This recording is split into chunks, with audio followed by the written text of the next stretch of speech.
Barchaga salom. Sizlar bilan Zahir Masharipov.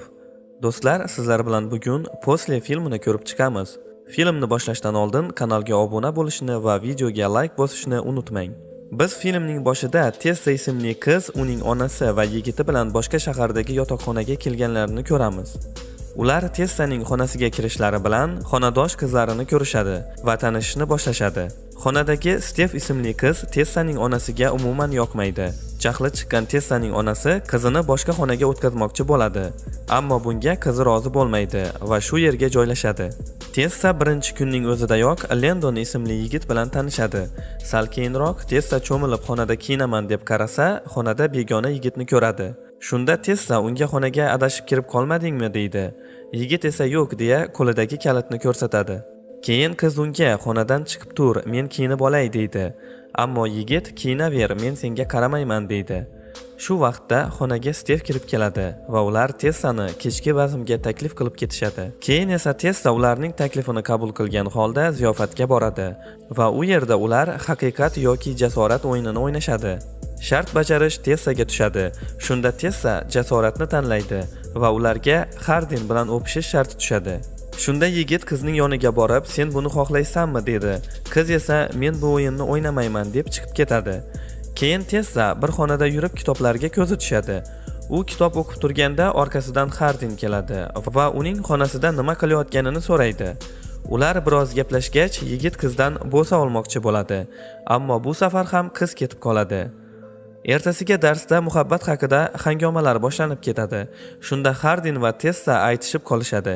Darsdan chiqqach, Tessa Lendonga Hardinni yomonlay boshlaydi, sevgi nimaligini bilmaydi deb. Shunda Lendon Hardin bilan uzoq qarindosh ekanini aytadi. Biroz vaqtlar o'tgach, Hardin bilan Tessa uchrashib qolishadi. Shunda yigit qizga bugun aylanib kelish taklifini bildiradi. Qiz boshida yo'q deb ketmoqchi bo'ladi, lekin orqaga qaytib, yigit bilan suv bo'yiga borishadi. U yerda suvga tushib ilk marotaba bir-biridan bo'sa olishadi.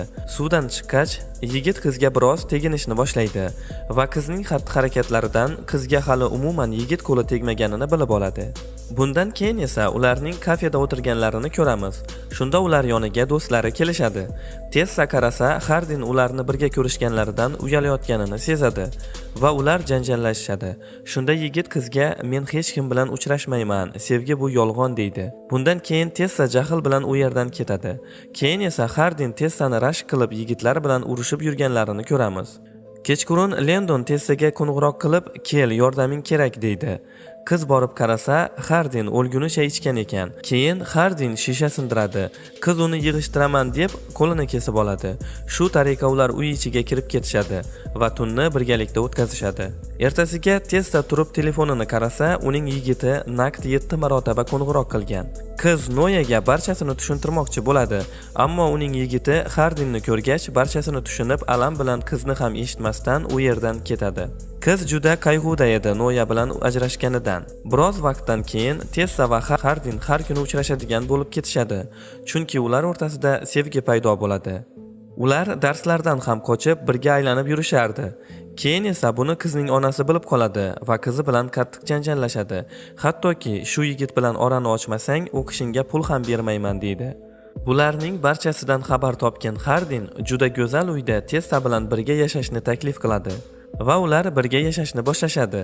Kunlarning birida ular uyda yotishganda Hardinga tinmay xabar keladi. Qarasa yigit yo'q. Tessa borib SMSni o'qib ko'rsa, Molly ismli qiz Tessaga hali haqiqatni aytmadingmi?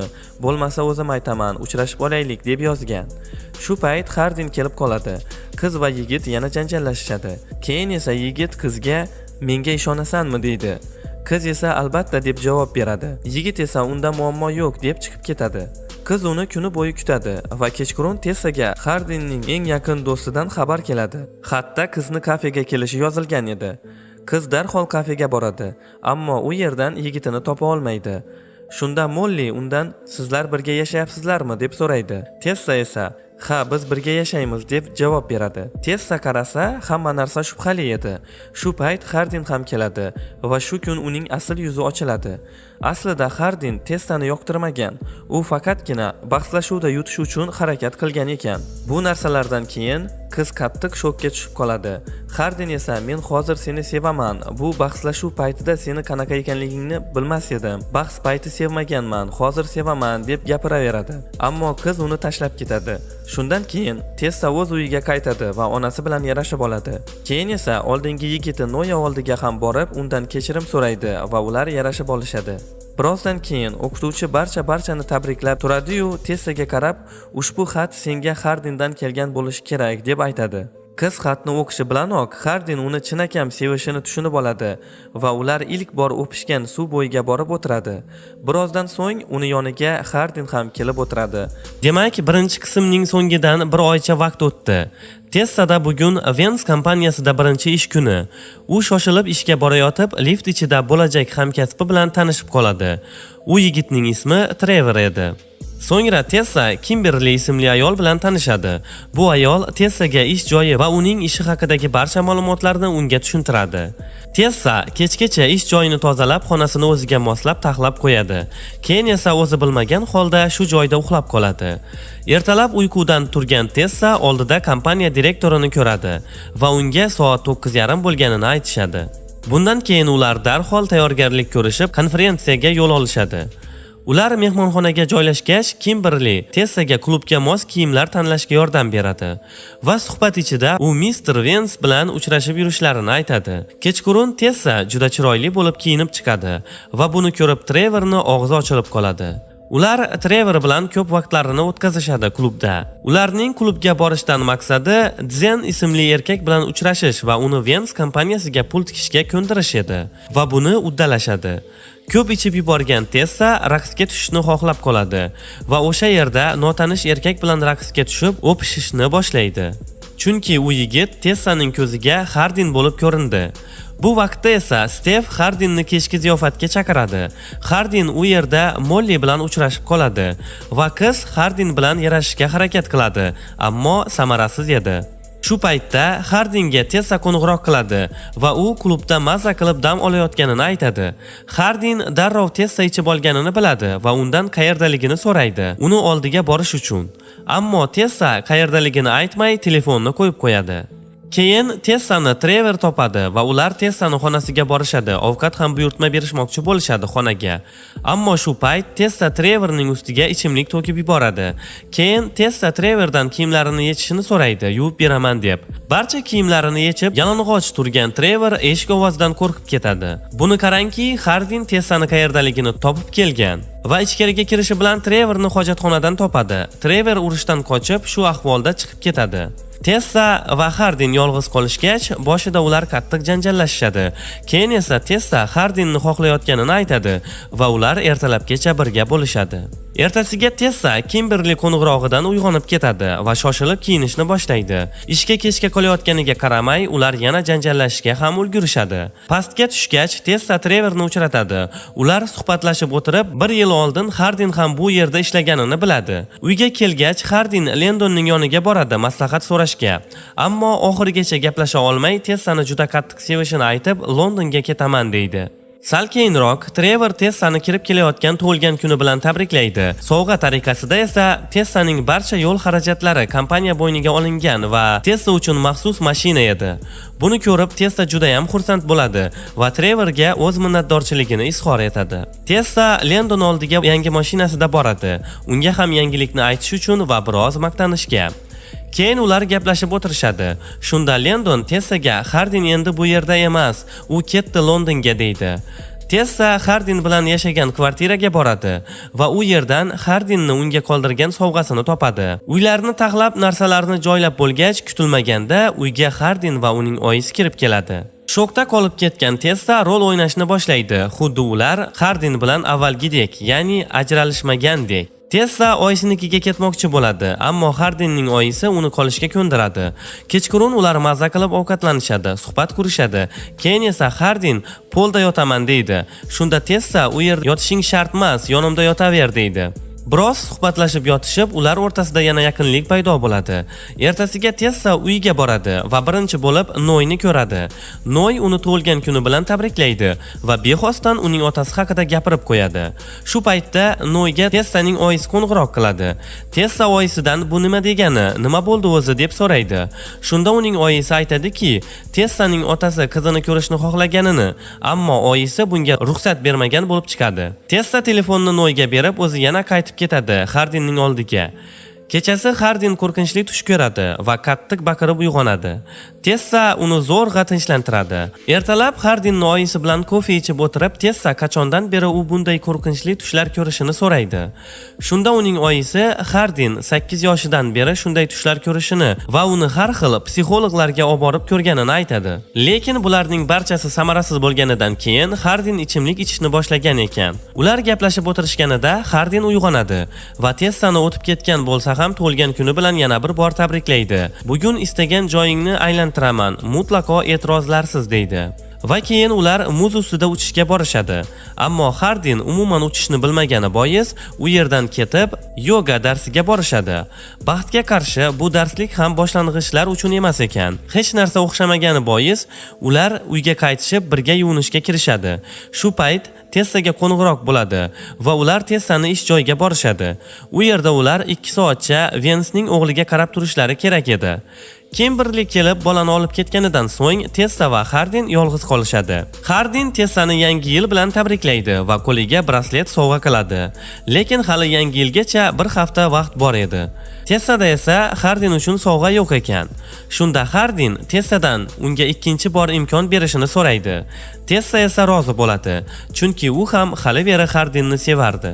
Hardinning otasi uning oyisiga qo'ng'iroq qilib, yangi yilga bag'ishlangan ziyofatga taklif qiladi. Ular borishga qaror qilishadi, hattoki oyisi shu kuni kechqurun Londonga uchish kerak bo'lsa ham.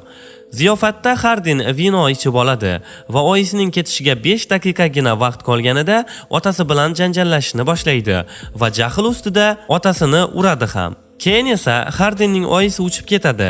Tessa esa o'ylab olishi uchun vaqt so'raydi. Bu paytda Hardin yana ichishni boshlaydi va kvartiradagi narsalarni ham sindirardi. Ishda Tessa Trevorni uchratadi va Trevor uni ovqatlanishga taklif qiladi. Birgalikda ovqatlanib o'tirib suhbat boshlab yuborishadi.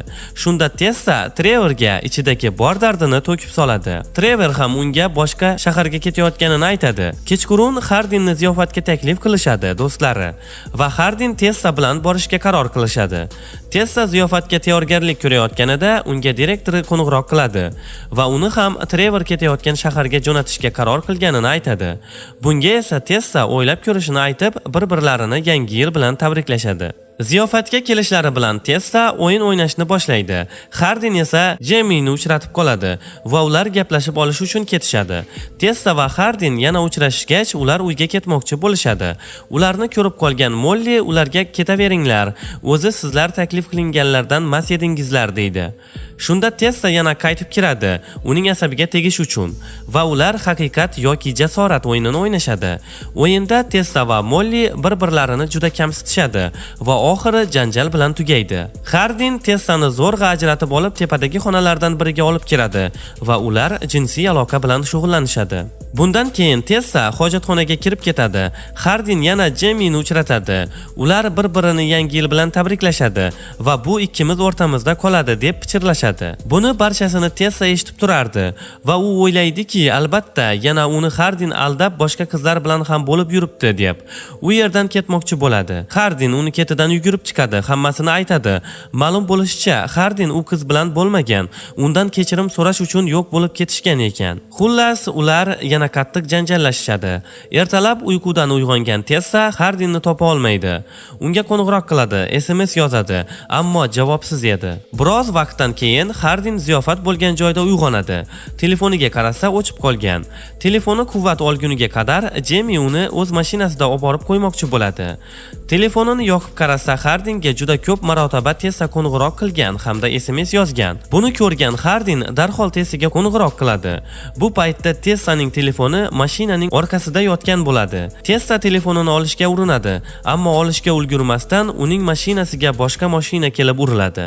Hardin yo'lda kelayotib avtohalokatni ko'radi va darhol bu Tesla ekanini sezib, tez yordam mashinasi ortidan yuguradi, ammo ulgurmaydi. Uyga kelgach, Hardin barcha kasalxonalarga qo'ng'iroq qiladi, ammo Teslani topa olmaydi.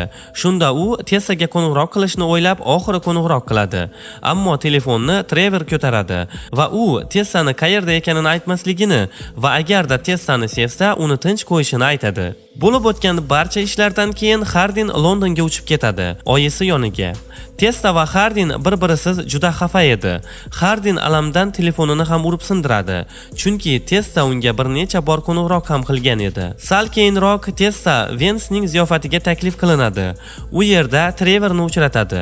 Shunda Trevor Teslaga "Sen kasalxonadaligingda men Hardinga seni tinch qo'yishini aytgandim, seni telefoningdan", deb aybini tan oladi. Oradan bir daqiqa o'tib o'tmay, Tesla ikkinchi qavatda unga qarab turgan Hardinni ko'radi.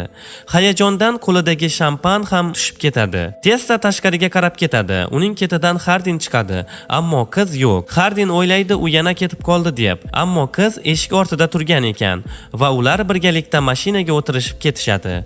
Va film oxirida ular Teslaning otasini uchratishadi. Sizlarga filmning ikkinchi qismi yoqdimi? Film haqidagi fikrlaringizni kommentariyaga yozib qoldiring. Video sizlarga yoqqan bo'lsa, kanalga obuna bo'lib, videoga like bosib qo'yishni unutmang. Ha, aytgancha, filmni to'liq Telegram kanalimizdan topasiz. Telegram kanal manzili kommentariyada. E'tiboringiz uchun rahmat. Xayr, salomat bo'ling.